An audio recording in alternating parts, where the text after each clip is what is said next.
The jungle was hot, thick, and full of strange sounds. Jack stumbled through the tall green plants, his black suit torn and bloody. Smoke still rose from the wreckage of his ship behind him. He had crash-landed on this unknown planet just an hour ago. His leg hurt badly, and his water pack was almost empty. But the pain didn't stop him. He had to find shelter before night came, and he had no idea what kind of creatures lived here. As Jack pushed through the bushes, something caught his attention. It wasn't a roar or growl. It was a soft, high-pitched cry, not like an animal, more like a child. He froze, listening again. The sound came from his left near a fallen log covered in glowing moss. He moved carefully, crouching low, keeping his hand near his side weapon. Another cry, this time weaker, like someone trying to be quiet. Jack reached the log and slowly peeked over it, and there she was, tiny, purple, and shaking.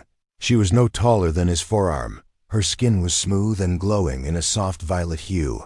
Her silver hair was tied into a long ponytail, messy and dirty. Her body was thin, her ribs showing, and she wore pieces of metal as armor. But her eyes, huge and bright, were full of terror. She looked at him like he was a monster, and Jack understood why. The girl backed away quickly. Hitting the side of the log, she raised her hands in defense, making small, frightened sounds. Jack didn't move. He slowly took off his glove and raised one open hand to show peace. "I won't hurt you," he whispered softly. Of course she didn't understand him. She kept shaking, her tiny mouth moving as if she was begging. Then she said something that froze his heart. "Eat me quick. Please make it fast." Jack blinked, confused. Did she think he was going to eat her? He quickly shook his head. "No, no, no," he said, placing his weapon on the ground and pushing it away. She stared at him, breathing fast, watching his every move. Slowly, he reached into his pack and pulled out a protein bar. He unwrapped it and placed it on a leaf in front of her. Then he stepped back. The mini alien girl didn't move at first. She looked at the bar, then at Jack, then at the bar again. She sniffed the air, her nose twitching like a scared animal. Finally, she crawled forward and grabbed the food with both hands. She stuffed it into her mouth, chewing fast, as if it might disappear. Jack sat down slowly, watching her with wide eyes. He had seen many aliens before, but none like her. She looked like a child, but something about her told him she was older, maybe clever, maybe even dangerous, or maybe just alone. When she finished eating, she looked at him again. Jack smiled gently. "You're safe now," he said. She tilted her head, clearly not understanding the words. But something in his tone must have reached her. She didn't run this time. She stayed where she was, watching, breathing slower now. The sun began to set, and the jungle grew colder. Strange roars echoed from deep within the trees. Jack stood up and began gathering wood and leaves. He found a small area under a large tree and built a rough shelter. He lit a small fire using the survival kit in his belt. Then he turned back to check on the alien girl. She was gone. Jack's heart dropped. He looked around, calling out softly, "Hey, little one." "It's okay, come back." No answer. He sighed and sat by the fire, rubbing his hands together. It was going to be a long night, but then something touched his boot. He looked down and there she was. She had returned, holding a glowing blue mushroom in her tiny hands. She placed it beside him like an offering, then crawled close to the fire. She didn't speak, but her actions said it all. She was still afraid, but she didn't want to be alone. Jack looked at her and smiled. "Well then, I guess we're stuck together." She slowly leaned against his side, still shaking a little. Jack wrapped part of his torn jacket around her tiny body.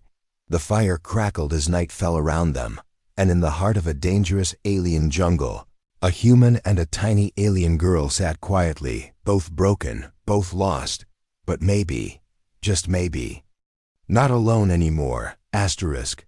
The morning light filtered through the alien trees, soft and green. Strange birds flew overhead, their wings glowing with small flashes of blue. Jack slowly opened his eyes and felt a tiny weight against his side. He looked Down, and there she was, the purple-skinned alien girl, still curled up under his torn jacket. She was sleeping like a small child, her breath slow and steady, but her hands were clenched into fists, even in sleep, like she expected to be taken. Or hurt. Even in her dreams, Jack didn't move. He let her sleep, staring at her fragile form. He had no idea who she was, what species she belonged to, or why she was alone in this jungle. But he knew one thing: she didn't deserve to be afraid, not anymore. When she finally opened her eyes, she didn't scream. Instead, she looked around quickly, as if making sure she was still alive. Then she sat up fast and backed away from Jack, her fear back in her eyes. Jack raised both hands slowly. "It's okay, it's still me," he said gently. She didn't understand his words, but she understood his tone. She didn't run. "Not yet," Jack pointed to himself. "Jack," he said slowly, then pointed to her. "You?" The tiny girl blinked, tilting her head like she was trying to solve a puzzle. Jack tried again. "Jack," pointing to himself with a slow nod. She watched carefully, then touched her own chest. "Lee." "Ree," she said quietly, almost unsure. Jack smiled. "Leary," he repeated. Her eyes widened slightly, surprised that he could say it, but she didn't smile back. He reached into his bag and took out his small translation device. It was old, but still worked. He activated it and set it to open scan mode, hoping it could catch Leary's speech patterns. He tried simple words, pointing at things. "Food," he said, holding a ration bar. "Tree," pointing to the huge green trunk next to them. "Fire," pointing to the coals still warm from the night. Leary watched silently, her expression unreadable. Then she whispered something in her own language. The device beeped but failed to translate. Another try. Another beep, no match. The translator wasn't made for her kind, or her kind had never been scanned before. Jack sighed. "Great, we're playing charades." She flinched at the sound of his voice getting louder. Jack noticed and softened his tone again. "I'm sorry," he said, holding out the ration bar. Leary stared at it, then spoke one single word with fear in her eyes. "Eat." "Me?" she asked, voice shaking. Jack froze. She didn't mean eat food. She meant, was he going to eat her? He immediately shook his head, waving his hands. "No, no, not you. I'm not a monster." He tore the bar in half and ate one piece himself, then gently held the other half out. "Food," he said again. Leary stared at him for a long moment, then slowly took the bar. She nibbled at it, watching him the whole time, as if still expecting him to pounce. Jack leaned back and looked at the jungle sky. "What did they do to you?" he whispered to himself. She finished eating, then carefully crawled toward him, not close, but not far. She pointed to his suit, to the patches and badges. He touched them one by one, saying what he could. "Soldier, explorer, UNF." She repeated the word soldier, then touched one of her old scars. Jack's breath caught. He understood now. She had met soldiers before, just not the good kind, and they had hurt her. He wanted to say sorry, but didn't know how. So instead, he pulled out a small mirror from his med kit and placed it in front of her. She gasped as she saw her own face. Her hair was dirty, her cheeks sunken, but she looked like someone who had survived a war. Jack gently pulled out a small cloth and tried wiping her face. She flinched, but didn't stop him. She sat there, letting him clean her, and something changed in her eyes. She wasn't smiling, but she wasn't afraid either, not completely. Suddenly, a loud screech echoed from the jungle. Leary jumped, crawling quickly behind Jack and hiding. Behind his back, Jack stood up fast, grabbing his weapon and looking around. Through the trees, he saw something slithering long, fast and hunting. "Stay down," he told her. Even though she couldn't understand, the creature burst through the brush, an alien beast with 6 legs and burning red eyes. Jack fired. Once, twice, and the beast fell with a scream. Smoke filled the air. The jungle went silent. When it was over, Jack turned back. Leary was staring at him, not with fear, but with shock and something more. He sat beside her and offered his hand. She hesitated, then placed her tiny palm on his fingers, warm, trembling, but trusting, maybe just a little, maybe the first time in her life, and for the first time. Jack didn't feel like a stranger on this planet. He felt like he had a purpose to protect. This small, broken soul who didn't know what safety felt like, and she, in return, had begun to see that not all humans were monsters. Some could be shields instead of swords. Some could speak the language of fear without ever needing words. The next morning, Jack was fixing the strap of his broken boot when he noticed Leary doing something strange. She was crouched near the dirt, dragging a small stick slowly, carefully. He stepped closer, watching her hands move with purpose. She looked up at him once, then pointed down at her work. It was not just scribbles, it was a map. Jack knelt beside her, his eyes scanning the uneven lines and strange marks.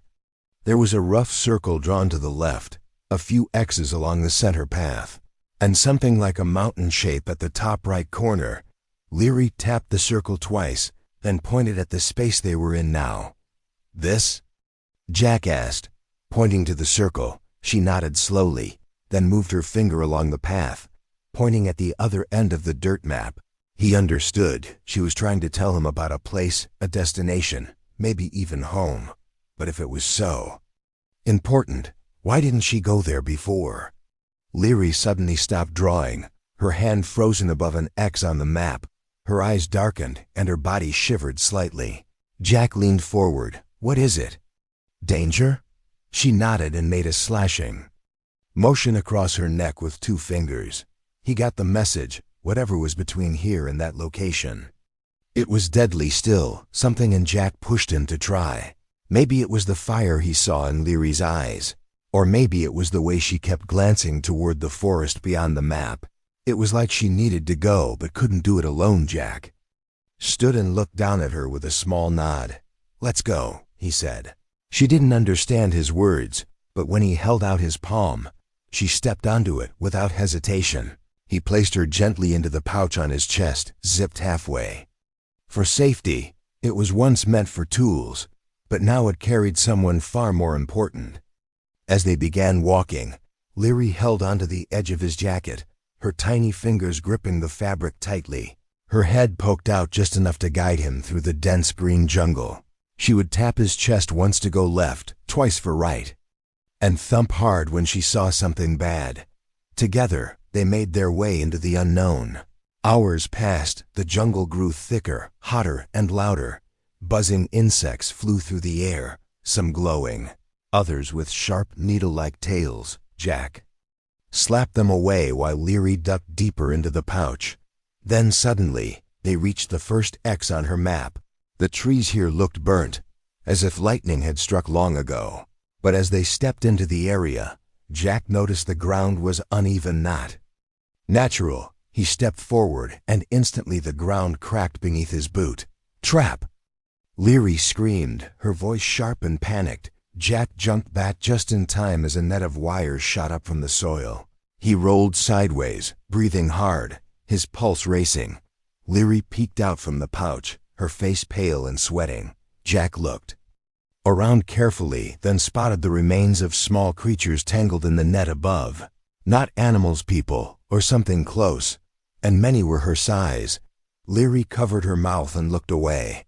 Jack's jaw clenched. She had passed this place before, maybe barely survived, and now she had returned. Not to run, but to guide him through it. He walked slower after that, scanning every step, checking each leaf and root. At one point, they had to climb a hill of rocks, and Jack slipped halfway. Leary leapt from the pouch and landed lightly beside him. She held out a tiny metal spike, something like a climbing tool, and drove it into the crack between the stones. Jack grabbed it and used it for grip, finally pulling himself up. "You saved me again," he said with a grin. Leary just shrugged and climbed back into the pouch without a word. But she was smiling this time. Just a little. By sunset, they reached a stream with crystal clear water. Jack dropped to his knees and drank deeply. Leary, still sitting on a stone, began to hum softly a strange melodic tune in her language. It was haunting and beautiful, and Jack closed his eyes to listen. When she stopped, she pointed to the trees ahead. Just beyond them, Jack saw the tip of a tower-like structure, metal, rusted and covered in vines, the place marked on her map. He stood slowly, adjusting his weapon and checking his gear. "Is that your home?" he asked. Leary didn't reply. She only stared ahead, her eyes suddenly full of fear again. She shook her head slowly. "No home," she whispered. "Prison." Jack's stomach dropped. Whatever waited ahead wasn't a rescue, it was a memory. She'd tried to escape, and now, for some reason, she was walking back toward it. Maybe to finish something, maybe to face her past, but she wouldn't face it alone, not this time. Jack placed a hand on her head gently. "I've got you," he said, and together, they stepped forward into the heart of Leary's nightmare. The jungle changed as they moved closer to the old prison. The air grew heavy, thick with the smell of rust and something rotten. Even the birds stopped singing, and the insects vanished. The trees were twisted, their roots gnarled and sharp like claws. Jack felt like he had stepped into a place where nature itself had given up. Leary sat silently in his pouch, her hands gripping the edge of his jacket tightly. Her eyes scanned the dark path ahead, but she didn't speak. Not a word, not a sound. She was remembering something painful. Jack paused when he saw the vines. They weren't like normal plants. These were thorny, blood-colored, and pulsing slowly like they were alive. They covered the path completely. He reached down to touch one gently. It snapped at his finger. Fast like a snake, Jack jerked his hand back, blood trickling down from a small cut. "Okay, we're not walking through that," he muttered. Leary tapped on his chest twice, then pointed up. There was a narrow ledge above the vine wall, made of cracked metal and stone. They could climb around the vines if Jack could make it. He looked at the broken rocks, then back at her. "You sure about this?" She nodded, even though fear was in her eyes, but she wanted to face what lay ahead. And Jack wouldn't let her do it alone. The climb was steep, each step testing Jack's strength. The rocks were slippery with moss, and every handhold felt like it could crumble. Halfway up, a rock gave way, and Jack's foot slipped. He slammed into the side, groaning in pain. Leary let out a small cry, reaching out of the pouch with both hands to steady his collar. "Don't fall," she whispered. Jack grinned through the pain. Wasn't planning on it. At the top, they crawled onto a flat stone ledge, hidden behind a giant tree root.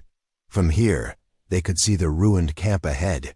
It was worse than Jack expected. Rusty cages, torn cloths, and strange devices scattered. Across the broken ground, a fire pit filled with old bones still sat in the center like a warning. There were no signs of life, but too many signs of death. Leary climbed out of the pouch and stood shakily. She walked ahead, slow and stiff, her head turning left and right as she passed the cages. She stopped at one of them, her hand gripping the bars. The lock was broken, but the metal still held the shape of fear. Jack followed quietly behind her. She looked back at him and pointed to her own neck, then pointed to the cage. She had been kept here. A prisoner, maybe a slave, maybe something worse. Jack clenched his fists, his jaw tightening. He could see it now, how she had learned to be afraid, how she had learned to expect pain. And yet here she was, standing in the place where it all began. She stepped deeper into the ruins and found a half-buried box under a pile of junk. She dragged it out, struggling with her tiny frame. Jack stepped in and lifted it gently, setting it on a flat stone. Inside were small trinkets, broken toys, shiny stones, a piece of cloth with drawings on it, memories, things she had hidden. Here, when no one was looking, she pulled out a piece of paper with a picture drawn in rough lines. Two figures, one tall, one small, both holding hands. Jack realized she had drawn this after escaping, a dream she never thought would come true. But now it had. Suddenly, a beeping sound echoed through the ruins. Jack turned sharply, weapon raised. Leary gasped and ran to a corner of the site, pointing at something hidden in the dirt. It was a distress beacon, old and blinking red. She began hitting buttons fast, trying to shut it off. Jack rushed over, helping her pull out wires and crush the power cell. The light died, but it was too late. In the sky above them, a dark shadow passed. They both looked up and saw a ship circling, slow and silent. It wasn't a rescue ship. It was marked with the same symbols as the cages and slave gear. Jack grabbed Leary and pulled her behind a pile of metal crates. "They're coming," he whispered. Leary was shaking, her hands covering her ears, her eyes full of terror. "They'll take me again," she cried. "I don't want to go. I don't want to go." Jack looked at her and placed a hand over her trembling fingers. "No one's taking you," he said firmly. "Not while I'm breathing." Leary stared at him. Her lip quivering. Then she did something she had never done before. She reached up and wrapped her arms around his neck. Her tiny voice whispered, "I trust you." And above them, the ship descended, its engines growling low. The vines hissed around the ruins, the air thick with tension. The past had returned to claim what it left behind. But this time, Leary was not alone. This time, she had a human who would fight for her. The ship hovered above the ruins like a vulture circling a dying animal. Its black metal body reflected no light, and its engines made almost no sound. Jack pulled Leary deeper behind the stacked crates, motioning for her to stay low. She was trembling, her hands pressed against her mouth, her eyes wide with panic. He whispered, "Stay quiet, no matter what." She nodded but didn't let go of his arm. The ship landed with a hiss, its landing claws cracking old stone. A ramp dropped slowly, steam curling around it like smoke from an angry beast. Out stepped 3 figures tall, armored and moving with cruel confidence. They were not here to help. They were here to take. Jack's eyes narrowed as he recognized their uniforms. These weren't just smugglers. They were collectors' slavers who captured rare species and sold them to the highest bidder. Leary had been one of their prizes, and now they had returned to claim her. "Scanner says there's life here," one of them said, his voice mechanical under his helmet. "Heat signature, recent," said the other. Tapping a device in his hand, Jack's heart pounded. He checked his blaster. 2 charges left. Not enough, but enough to make a statement. Leary tugged on his sleeve, whispering, "No fight, they hurt you." Jack looked down at her, voice calm but firm. "I'm not going to let them take you." Again, she tried to argue, but the look in his eyes stopped her. She knew this wasn't just about her anymore. It was about right and wrong. Chains and freedom. The slavers moved closer, sweeping the area with scanners. One of them stepped near the crate where Jack and Leary hid. Jack waited, breathing slow, timing each beat of his heart. As the slaver reached for the crate, Jack burst out, firing a stun blast directly into his chest. The man dropped instantly, twitching on the ground. "Contact!" One of the others shouted, raising his rifle. Jack dove behind cover, pulling Leary with him. He fired again, one shot hitting armor, the other missing. "Get the girl!" Someone yelled. Jack turned to find Leary gone. She had slipped behind a rusted cage and was crawling fast. The last slaver chased after her, laughing. "She's worth a fortune. Don't hurt her." Jack growled and charged, tackling the man from behind. They wrestled in the dirt, fists flying, blood mixing with dust. Jack grabbed a metal rod and slammed it across the slaver's helmet. The man fell with a groan. Jack turned just in time to see the last one pulling Leary by the arm. She kicked and screamed, but he held her tight. "I've got her," he shouted, dragging her toward the ramp. "No, you don't," Jack muttered and ran. He leapt over a cage and crashed into the slaver's back. Leary fell free and rolled into the dirt, coughing. Jack and the slaver traded blows. But Jack fought like a man with nothing left to lose, like someone who had made a promise. With one last push, he drove the man into the edge of a cage, knocking him cold. Silence fell over the camp. Leary crawled to Jack's side, her tiny hands on his shoulder. He was bruised, bloody, and gasping for air but smiling. "We did it," he whispered. She touched his face gently, whispering. "You didn't let them take me." He nodded, still catching his breath. "Never." They stood together in the middle of the ruins, surrounded by unconscious slavers and memories of chains. Leary looked around and slowly walked to a small corner of the camp. She pointed at a collar lying in the dust, her old one. Jack picked it up, staring at the cold metal ring. Then, without a word, he bent the collar in half with his bare hands and tossed it into the fire pit. The flames swallowed it whole. Leary watched, then smiled her first real smile. Just then, a sound buzzed in the distance. Another ship, but this one was different. It had a blue insignia on its side, the United Nations fleet.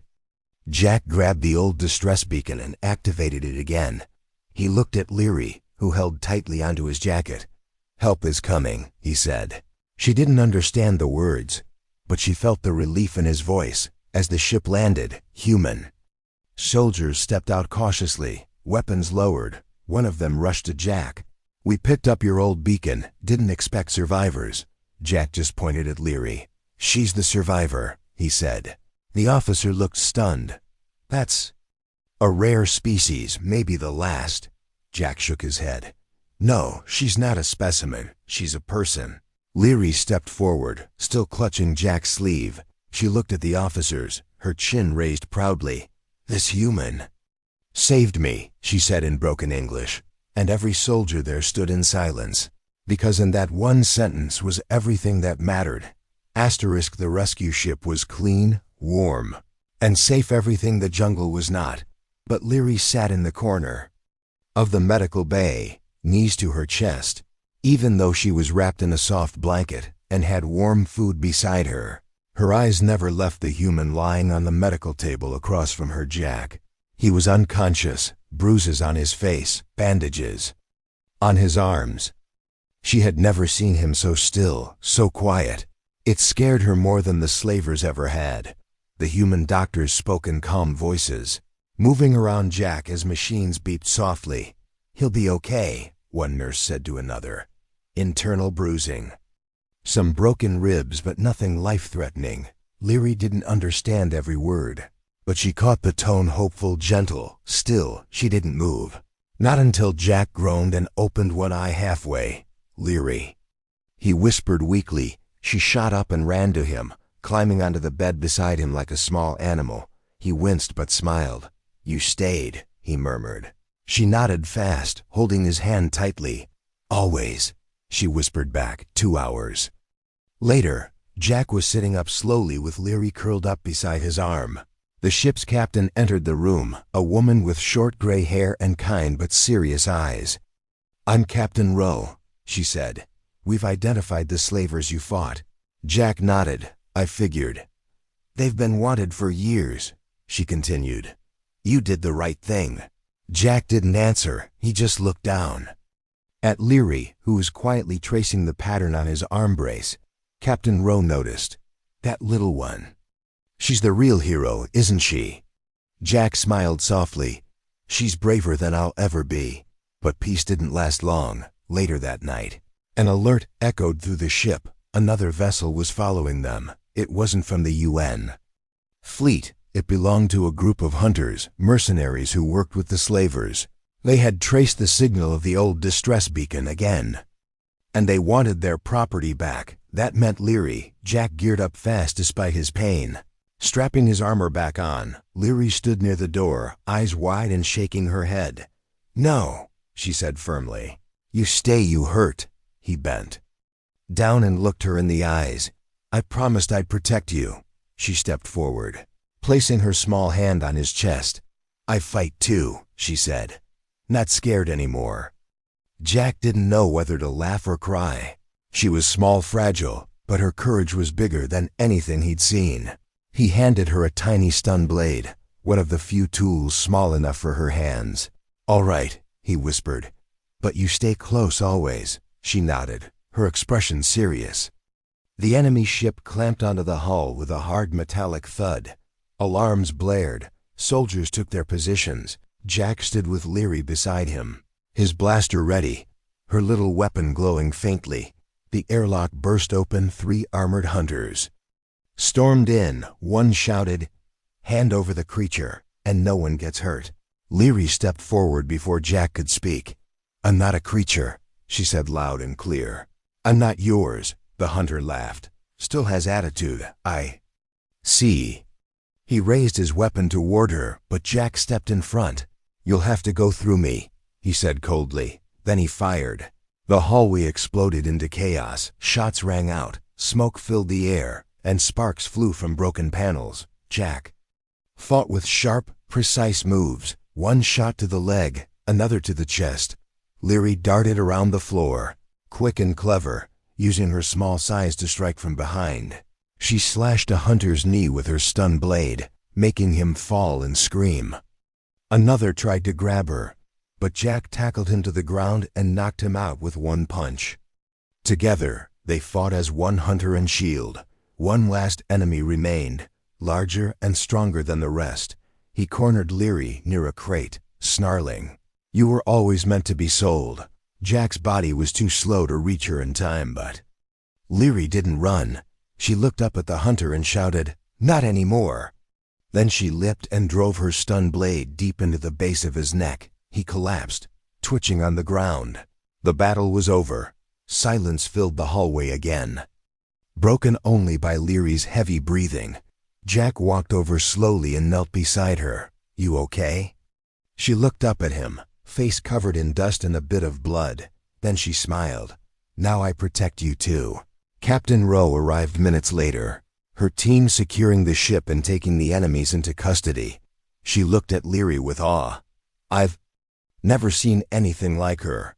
Jack just shook his head and said, "She's not a thing." "Captain, she's my family." That night, Jack and Leary sat in the observation room, staring out at the stars. She leaned her tiny head on his shoulder and whispered, "When I was in chains, I thought no one would come." Jack wrapped his arm around her gently, "But someone did." Leary nodded, smiling through sleepy eyes. "Yes," she whispered, "you did." And beyond the window, the stars seemed to shine just a little brighter, as if the universe itself was watching and silently cheering for the smallest warrior it had ever seen. The ship arrived at the Earth colony just after sunrise. Soft light bathed the buildings in gold and pink. Unlike the cold steel of warships or the wild green of jungle planets, this place felt calm.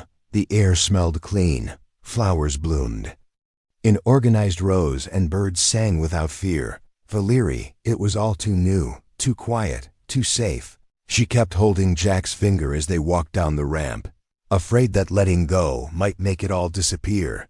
Children stared from a distance, pointing at her and whispering. Some giggled, some gasped, some asked if she was a robot or a doll. Leary pressed closer to Jack's leg. Hiding behind his coat, Jack knelt and gave her a small smile. "You don't have to talk to them yet," he said. "They'll learn just like you did." They were assigned a quiet home on the edge of the colony, a small cottage made of polished wood and stone, with a garden in the back and wide windows that looked out to the mountains. For the first time in her life, Leary had a bed of her own. She didn't sleep in it. That first night, she curled up in Jack's coat at the foot of his bed. He didn't ask her to move. He just let her rest where she felt safe. Over the next few days, Jack taught her how to use the new tools in their home. How to warm food in the kitchen, how to turn on water, how to open a book. She was fascinated by everything: light switches, pillows, even soap. Every time something new happened, she'd gasp and look at him like it was magic. And every time, he'd smile and say, "Just part of the new world." One afternoon, while planting flowers in the yard, a small human girl approached the fence. She was about Leary's size. With bright green eyes and curly brown hair, she waved shyly and said, "Hi, I'm Mia." Leary froze, her hands covered in soil, her heart racing. Jack stepped out and nodded gently. "It's okay," he whispered to Leary. "She just wants to say hello." Leary stepped forward slowly and waved back. "Leary," she said softly. Mia beamed. "Wanna play?" Leary hesitated, then nodded once. Jack watched them chase butterflies through the garden that day. Leary laughing like he had never heard before. It was the most beautiful sound in the universe. Weeks passed, and Leary began to change. She spoke more clearly, used new words, learned to read picture books. She even drew her own maps, only now they showed stars and dream houses, not danger or traps. One evening, as they sat watching the sunset, she looked up at Jack and asked, "What am I now?"